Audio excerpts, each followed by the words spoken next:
러시아 상트페테르부르크에서 7시 방향으로 내려오면 발트 3국, 에스토니아, 라트비아, 리투아니아를 만납니다. 러시아의 칼리닝그라드주는 그 바로 아래, 정확히는 리투아니아 남부와 폴란드 북부 사이에 있죠. 뭔가 좀 생뚱맞게 끼어있는 모양새기도 합니다. 폴란드, 리투아니아, 벨라루스에 둘러싸인 이 땅. 여기에 왜, 언제부터 러시아 깃발이 꽂혀있는 걸까요? 원래 고대 칼리닝그라드 지역은 발트계 원주민인 프로센 종족이 살던 땅이었습니다. 이들은 자기들만의 고유 언어인 발트어를 사용했고 농경과 어업으로 생계를 이었죠. 자연신앙, 애니미즘을 진리로 따랐다는 사실도 알려져 있습니다.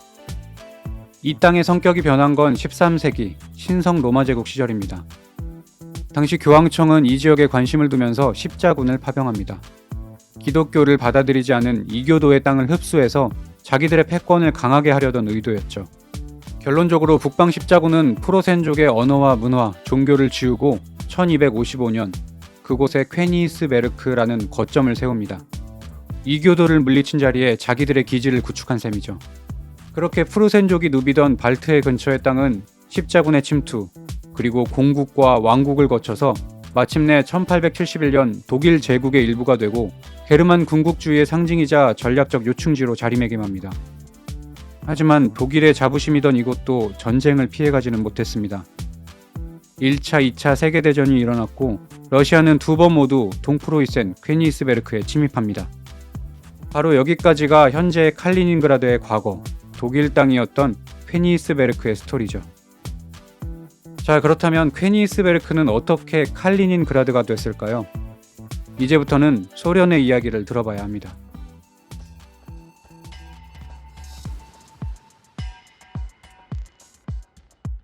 소비에트 연방의 이야기를 본격적으로 하기 전에 꼭 짚어야 할 인물이 있습니다. 사실 이 퀘니스베르크는 서양 철학을 대표하는 사유의 도시이기도 합니다. 임마누엘 칸트가 그의 모든 시간을 보낸 곳이기 때문이죠. 서양 철학의 근간이 되는 인식론, 윤리학, 종교철학, 그리고 거기서 비롯된 실천이성 비판, 순수이성 비판, 영구 평화론이 모두 퀘니스베르크의 하늘 아래서 태어난 셈이죠. 한 지역에서 평생을 사유하고 성찰하면서 우주를 그려냈다는 사실이 놀랍습니다. 재밌는 일화도 있는데요. 칸트는 오후 4시만 되면 어김없이 산책을 했는데 그 덕분에 퀘니스베르크의 주민들은 칸트를 보고 시계를 맞췄다고 합니다.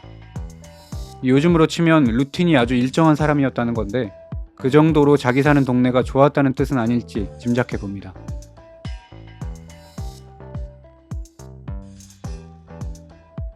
칸트의 사유는 총과 이념을 넘어섭니다.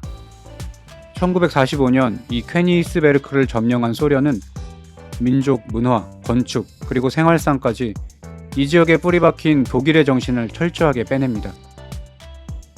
주목할 대목은 그 와중에도 칸트가 살아남았다는 점입니다. 소련은 퀘니스베르크 철거 재건 사업을 펼쳤고 거기에는 칸트의 묘지 지역도 포함됐다고 하는데요. 전해지는 이야기에 따르면 한 러시아인의 편지로 그 노선이 바뀌게 됩니다. 1947년 초 소련 정부의 공식 기관지인 이즈베스티아 신문 편집국에 한 편지가 도착하는데요. 편지의 발신자는 칸트의 무덤이 철거될 것임을 알리면서 독일 고전 관념주의의 창시자 칸트의 무덤을 보존하자라고 제안합니다. 이 내용은 소련 연방정부 문화위원회에 전달됐고 정부는 퀘니스베르크주 행정부에 무덤 보호를 지시하게 되죠.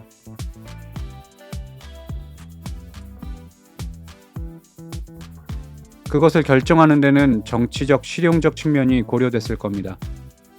우선 소련 정부로서도 칸트 철학의 보편적인 가치를 인정했다고 봅니다. 비록 본인들의 이념과는 상반된 것이었지만 서양 철학의 근간이자 보편적인 유산으로서 말이죠.